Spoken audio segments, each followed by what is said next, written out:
Our presentation is on the negative externalities of consumption. So here are some important definitions.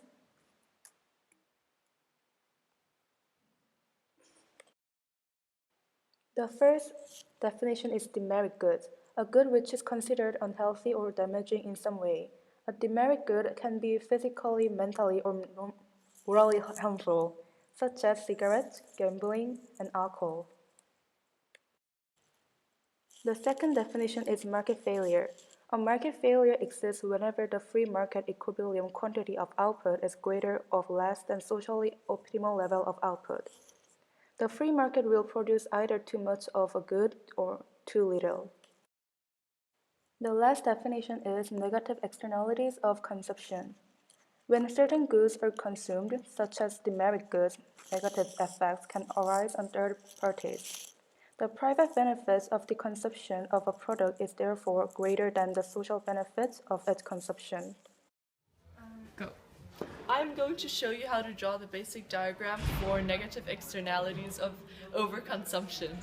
So, you just start off with the basic graph of supply and demand, as always, but in this case the supply curve is labeled marginal private cost. And in this case, the marginal private cost also equals the marginal social cost. And the demand curve is the marginal private benefit. So let's first find the equilibrium of these two lines. The equilibrium price is here, and the equilibrium quantity is here. However, this is only the marginal private benefit, but the rest of society, because of a negative externality,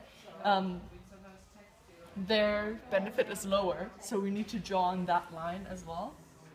And we can show the negative externality by doing this vertical line. This is the negative externality.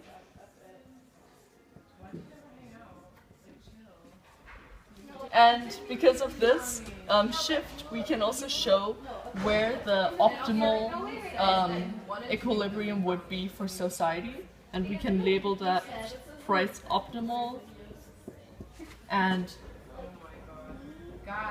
quantity optimal. And that is basically the basic graph for this.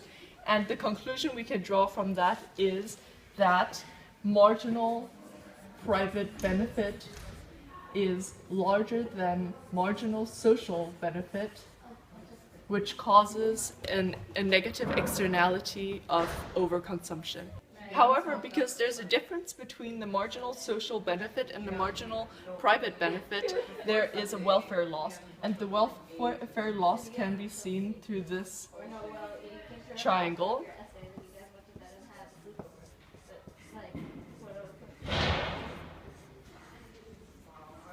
Triangle shows the negative impact that it has on the overall health and condition of society. As I already touched upon in my description of the basic diagram, MPB will be larger than MSB. This is because of overconsumption. Therefore, there will be allocative inefficiency, which causes a negative externality. A negative externality in turn causes a welfare loss. There are two ways for fixing the market failure of overconsumption. Some of them are market-based, such as indirect taxes, and others are regulatory policies, such as the banning of advertisements. One way of dealing with market failure are market-based solutions, such as indirect taxes. If you impose an indirect tax on a demerit good, it would look like this on a graph. So the tax is imposed on the costs of production. So the curve would be called marginal private cost plus the tax. Because of this, the Q tax moves closer to the Q optimal value, and price increases to Q tax. The welfare loss, which was before all of this, now decreases to only this area after the indirect tax is imposed on the demerit good. So here's a little recap of what happens when an indirect tax is imposed on a demerit good. As I stated before, the new quantity demanded now moves closer to the optimal quantity demanded. It's labeled Q tax. This decreases the welfare loss and therefore the negative externality. As a result of this, the price will increase. Okay, another way of dealing with market failure are regulatory policies. An example of this is the banning of advertisement. If less people see the good on a daily basis, they're less likely to buy it. So the demand for the good would fall, which would look like this on the graph. And again, Q moves closer to Q optimal. I'll call it Q ban. And even though the price decreases, less people are consuming the good. For example, it could be cigarettes. And if less people consume cigarettes, there is less secondhand smoking, which affects society in a negative way. Before the banning of advertisement, the welfare loss was this area, but now the welfare loss is only the green part, so it has decreased.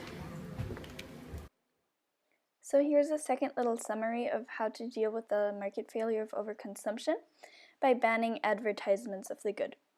First of all, by banning advertisements, the demand for the good decreases because less people will know about the good and therefore less people will purchase it. This leads to a decrease in price. At first sight, it would be logical to increase the price of a demerit good. However, still, as less people buy it, the negative externality will decrease. An example of that would be smoking. So there would be less secondhand smoking if less people smoke. By banning the advertisement of a good, as the demand decreases, a new equilibrium is created, labeled Q negative advertisement in our graph. This moves the quantity demanded closer to the optimal quantity. This decreases, again, the welfare loss. Some real-life example of this can be, first of all, cigarettes. If smokers smoke in public places, it can create second-hand smoking for people not smoking.